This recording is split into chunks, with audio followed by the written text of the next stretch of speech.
Demain, nous commémorerons le 10e anniversaire des attentats islamistes qui ont endeuillé les villes de Paris et de Saint-Denis le 13 novembre 2015.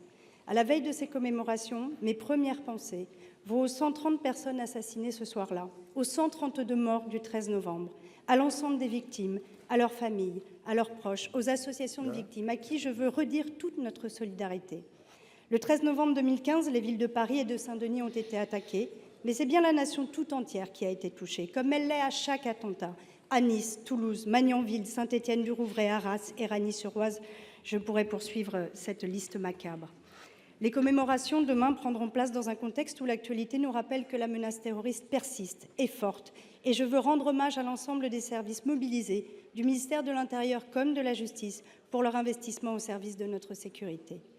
Le musée mémorial du terrorisme est un engagement pris par le président de la République en 2018. Ce musée mémorial sera un lieu de mémoire et de reconnaissance pour toutes les victimes du terrorisme, mais également un lieu de connaissance. Car contribuer à la connaissance, c'est aussi, comme l'entretien de la mémoire, combattre les fondements du terrorisme. Après une annonce d'abandon, le musée mémorial a enfin trouvé une implantation définitive dans le 13e arrondissement de Paris. Grâce à l'engagement des équipes de préfiguration, tout est prêt aujourd'hui. Fonds muséographiques, collection permanente, scénographie.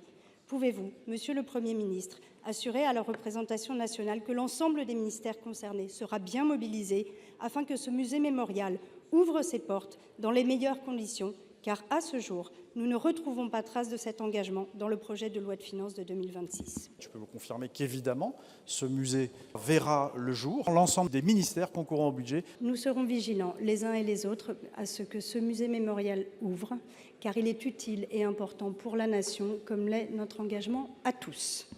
Depuis 10 jours, le service des urgences du centre hospitalier universitaire de Caen ne dispose plus d'internes en raison d'un manque de personnel pour les encadrer.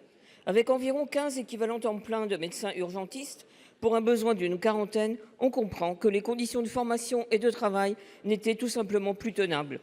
La situation à Caen n'est malheureusement pas isolée, et ce ne sont pas des mesures au coup par coup temporaires, comme la mobilisation de la réserve sanitaire, qui régleront la crise que traversent nos hôpitaux publics partout en France. Le déficit de ces établissements est à un niveau jamais atteint. 61% d'entre eux font face à de graves difficultés financières.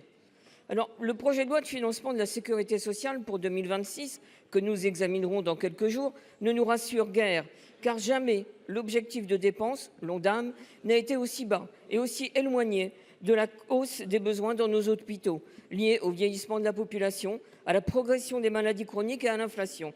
Ce PLFSS revient à demander aux établissements de soigner plus avec toujours moins de moyens.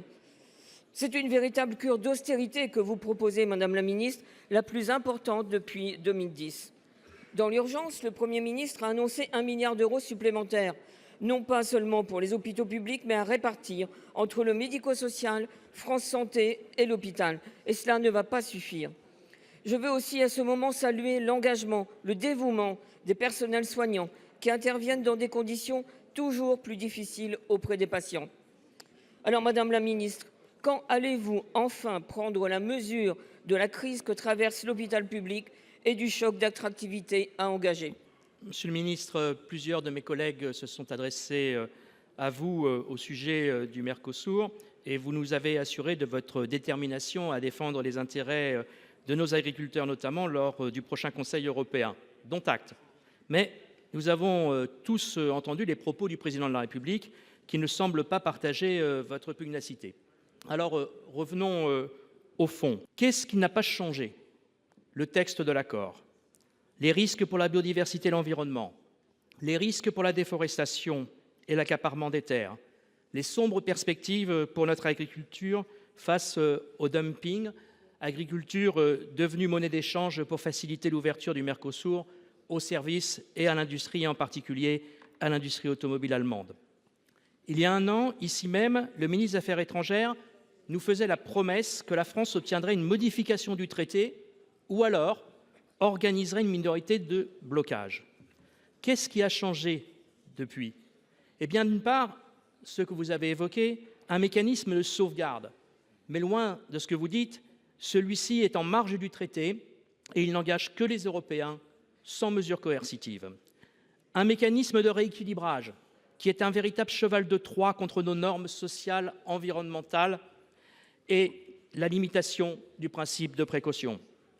À cela s'ajoute, Monsieur le ministre, pour ce qui a changé, l'isolement de la France. Car s'il y a quelques mois, la minorité de blocage était envisageable, aujourd'hui, la France se trouve bien seule.